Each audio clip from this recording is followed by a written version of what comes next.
আজকে এই সমাবেশের একমাত্র লক্ষ্য একটা, কারণ একটা হচ্ছে আমরা দেশনেত্রী বেগম খালেদা জিয়ার মুক্তি চাই নিঃস্বার্থ।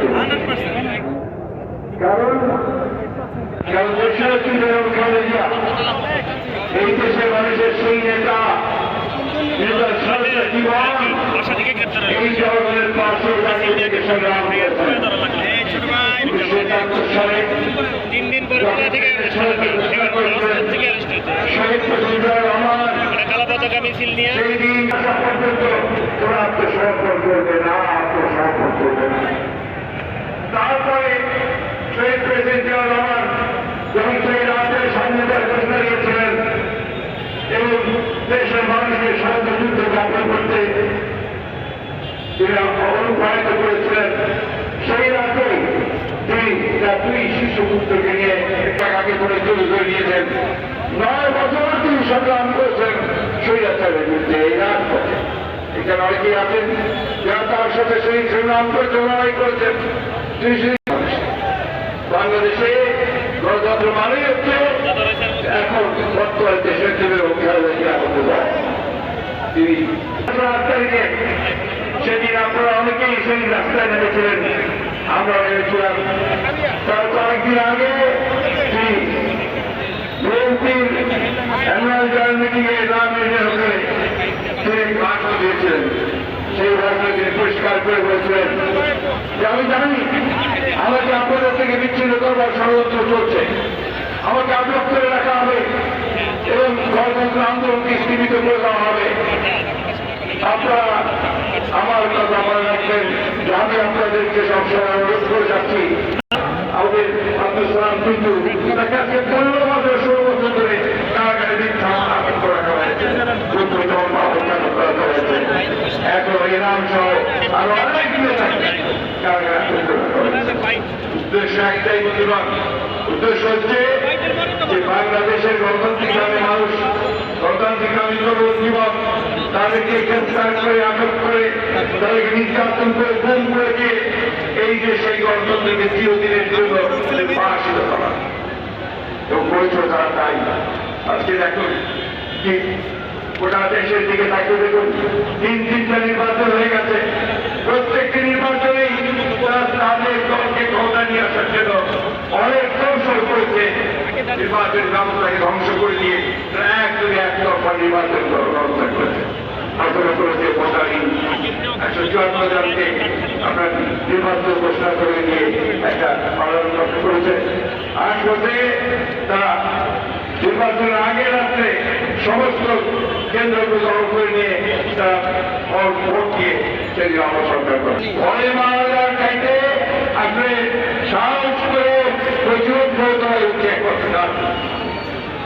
বারবার আমাদের কথা বলতে হচ্ছে এই জন্যে যে এই পরিবর্তন নিয়ে আসে, এই পরিবর্তন কিন্তু শুধুমাত্র আমাদের মতো বয়সী লোকদের নিয়ে আসে না, পরিবর্তন আসে তরুণ যুবক শ্রেণীদের মাধ্যমে। তাই আজকে আবার বলতে চাই, আজকে সরকার এই দেশে হাজার হাজার কোটি টাকার মালিক, national board of revenue of ইন্ডিয়ার তার একজন কর্মকর্তা কয়েক হাজার কোটি টাকার মালিক, আরেকজন কর্মকর্তা সেও আপনার একেবারে মালিক।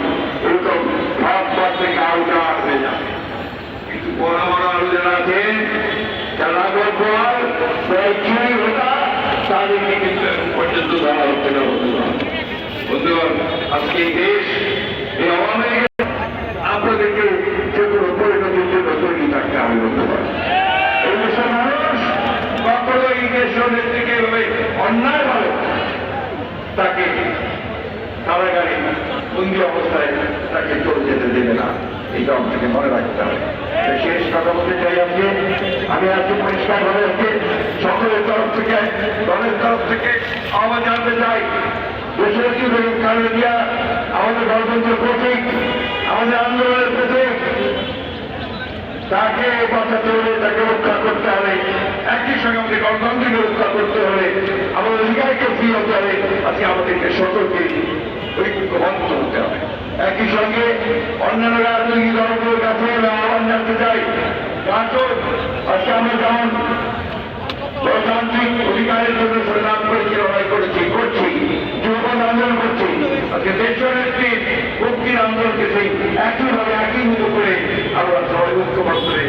চার আওয়াজ করি। তরুণ যুবকের কাছে আমার আহ্বান থাকবে, কে আছে জোয়ান, আহ্বান, আকিতে ভবিষ্যৎ তোমাদের হাতেই নির্ভর করছে এই দেশের ভবিষ্যৎ পরিবর্তন, একটা গণতান্ত্রিক দেশ, একটা সত্যিকার অর্থে জনগণের দোষ, একটা জনগণের অধিকার প্রতিষ্ঠিত হবে এই দেশ আমরা আনতে চাই। আমাদের নেতা ভারপ্রাপ্ত চেয়ারম্যান রহমান দেশে আইন বিশেষজ্ঞ আছেন, মানব বিশেষজ্ঞ আছেন, তারা সবাই বলছেন এটা বাংলাদেশ বিরোধী স্বার্থে। আমরা প্রাণী চাই, আমরা আমাদের অধিকার চাই, আমরা চুয়ান্নটা রোগী পানীয় চাই, আমরা সীমান্তের প্রাবল্য চাই, আমার যে সমস্ত সমস্যা আছে সেই সমস্যার তা না করে এই সরকার তার সব কিছুই ফিরিয়ে দিয়েছে। শেখ হাসিনা আপনি গর্ব করে বলছেন যে আমি তো কানেক্টিভিটি দিয়ে দিয়েছি, আপনি কি হয়েছে সবাই দেয়, আপনি তো সব সময় দিয়ে দিয়েছেন। এর আগে আপনি বলেছিলেন যে আমি তো উজাড় করে দিয়েছি, আপনি তো উজাড় করে দিয়েছেন, আমরা বাংলাদেশের মানুষ কি পেল, বাংলাদেশের মানুষ এর দিয়ে কি পেয়েছে বলতে বাংলাদেশের মানুষ পেয়েছে, বাংলাদেশের মানুষ পেয়েছে তার অধিকার